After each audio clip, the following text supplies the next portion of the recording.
Hey guys, how you doing? My name is Crystal and welcome to my YouTube channel. If you like my videos, please smash that like button, please do subscribe. I've been in my flat most of the day. My mum rang me this morning. She hasn't rung this afternoon. I just got a call from the doctor's surgery, my doctor's surgery. My mum does not share the same doctor's surgery as me, because my mum lives in Chatham and I live in Rochester.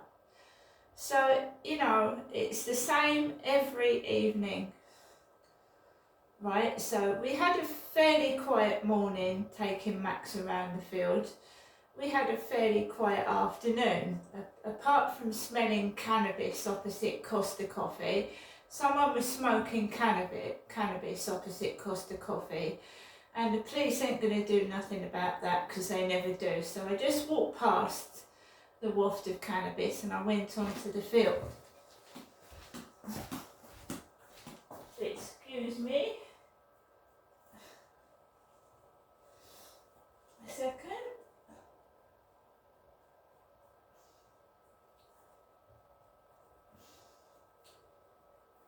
Just trying to find my phone. There.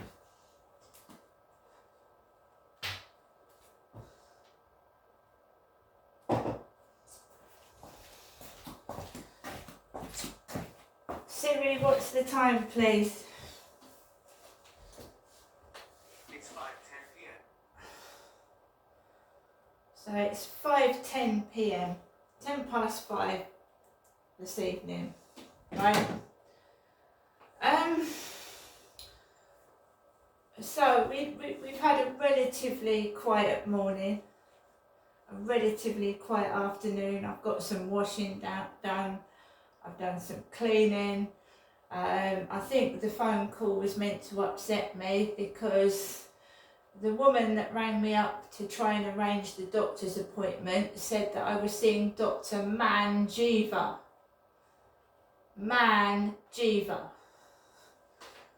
So that didn't upset me. I'm not a man. When I went out after the phone call, which was about 45 minutes afterwards, and I was 18th in the queue to speak to the doctor's surgery, 18th. There was a man like my father with a beard and headphones on his ears coming towards me.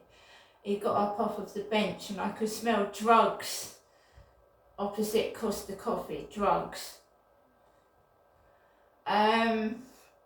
I don't smoke weed and I don't smoke. So I went onto the field and there was a tractor on the field. Tractor, a couple of guys in the tractor, a couple of guys working like they were doing before, and I'm just minding my own business. I didn't take my phone out again this afternoon because I wanted to pay Max some attention. And obviously I'm more concerned about what's going on with my dog while I'm holding a phone. He could get run over as well. So I take the camera out sometimes, but not all the time. And when I do take my camera out and I'm holding it, I make sure I've got my eyes on Max all the time. I walked around the field. There was men everywhere. I didn't see one woman. I didn't see a female. And remember that they'd put me in to see Dr. Manjeeva. So I was walking around the field and no phone call from the doctors either. I was waiting nearly an hour and a half in total to speak to a receptionist. And I don't know why they were ringing me on an unknown number when normally when the doctors ring me up, it's a Medway number. So I don't know why they was ringing me on an unknown number. Had it not been an unknown number, I would have answered it straight away to avoid all that. But in a way, I was glad there was someone on the end of the phone because there was men all over that field, men. We've had a male postman and there was blokes in the building delivering boxes later on this morning, and I had nothing to do with that. I just went back up into my flat and I actually bolted my front door twice. I bolted it twice. I ate the sushi. When I came back from walking Max, I ate the sushi. I've had a couple of sandwiches.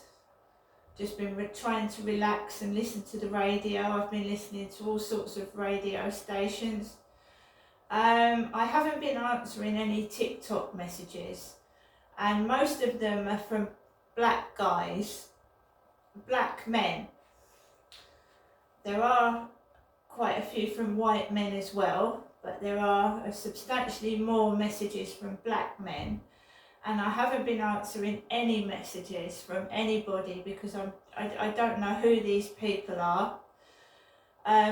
Normally, and I'm only saying this because I'm just going to say it, normally when I answer messages, it's quiet. When I don't answer messages, it starts to get rowdy next door. Last night it sounded like someone was throwing furniture against my wall when I was sleeping, and this was ranging from about 10 to 2 in the morning, and I was just trying, they coming in, they're slamming the door so hard it's making my dog jump out of its skin. They keep opening the door and slamming it shut and my dog jumps out of its skin. It's done to draw attention to themselves. I'm not a violent person, and it's very awkward, especially when you're living very close to somebody, when they're making a significant amount of noise, how to deal with it.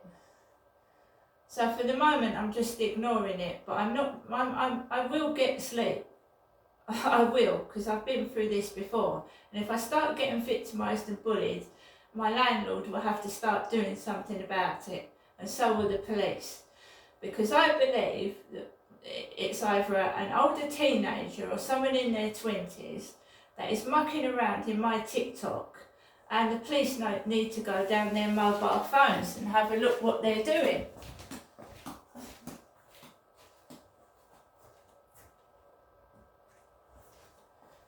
I mean, you don't let your children burst into somebody's flat. So if you share a communal flat, right, block of flats, right, and you're close to your next door neighbour, I mean, it makes me wonder why I bother to respect other people. I do not slam my fucking door shut.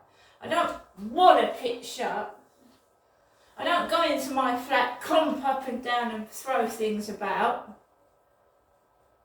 It's not me who needs a mental health check. Bloody hell. Honestly, it sounds, you know when you want to go to bed and you want to have sleep, and it sounds like someone is on some climate, it sounds like it's broad daylight and somebody is in a playground, like swinging from the handlebars and kicking their feet up against my fucking bedroom wall.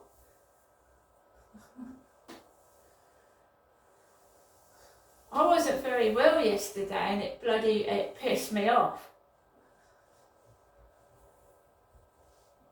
I don't know what they think they're doing, but that's got to stop that as. When your dog can't, he sat there and wallop, and he comes off the chair. And of course, when they made this noise about 15-20 minutes ago, there's all delivery drivers coming up the road. There's cars hooting their horns. I'm not going outside. I'm not going anywhere. When you can't even sit in your own home and be left alone, it's ridiculous. I can't even sit in my own home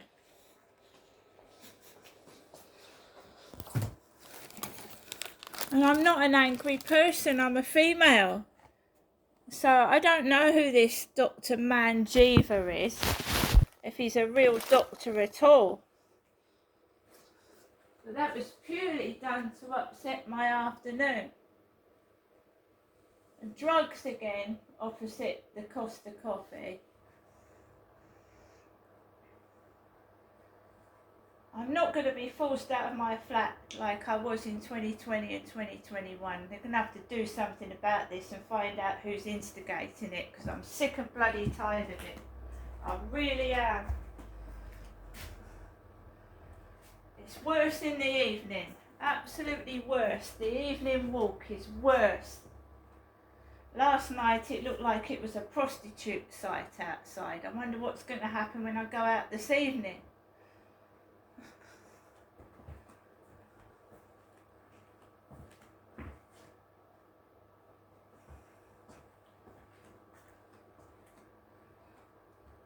I mean, people make references to my mental health. I don't come into my flat, bang, wallop, wallop, wallop, and bang open the cupboards and shut them and act like a fucking, I don't know, it's not even an animal does that.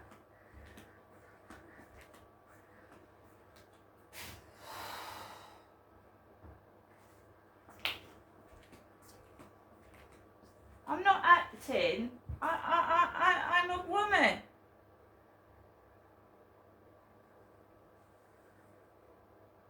You know, you don't send your mum outside to do some work, do you?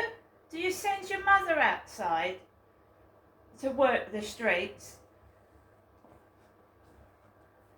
Bloody hell. I'm a grandma. I am a grandmother. For goodness sake.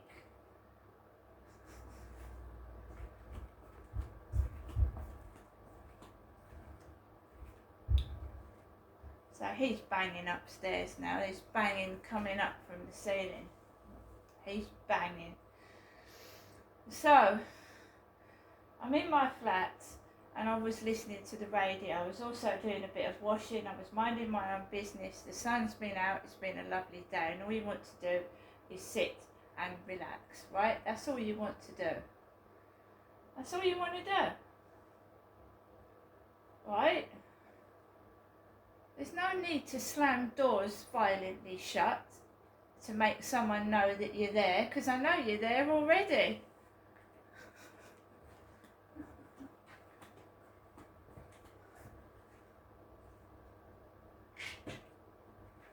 Anyway, guys, so what I'm going to do today is just, I was listening to the radio. So I'm going to listen to the radio. I haven't heard from my mum since this morning.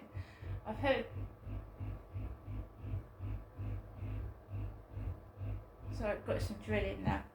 I've got some drilling. Sounds like some drilling. I don't know what that is. It sounds like a bit of drilling. Sounds like a bit of drilling.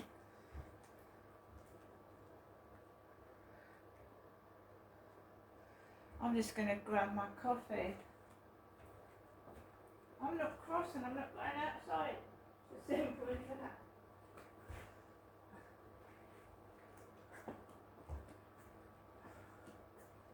I'm not getting cross and I'm not going outside.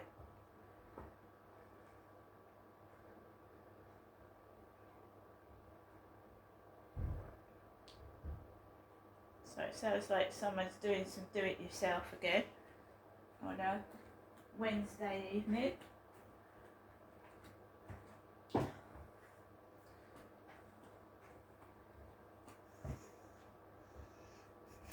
So the sun's out, it's a nice day. I've been listening to the radio. I was listening to some music earlier.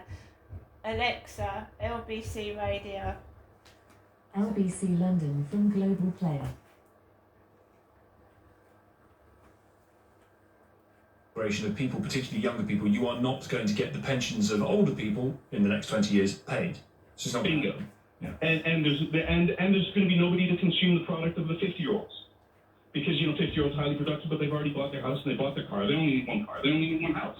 I mean, how much consuming can a 50-year-old do? So I mean, actually- 20, 25-year-olds buying houses, raising families, consuming products so that the additional product, that the high-end 50-year-olds who are highly trained and highly capable and highly productive can sell their product to.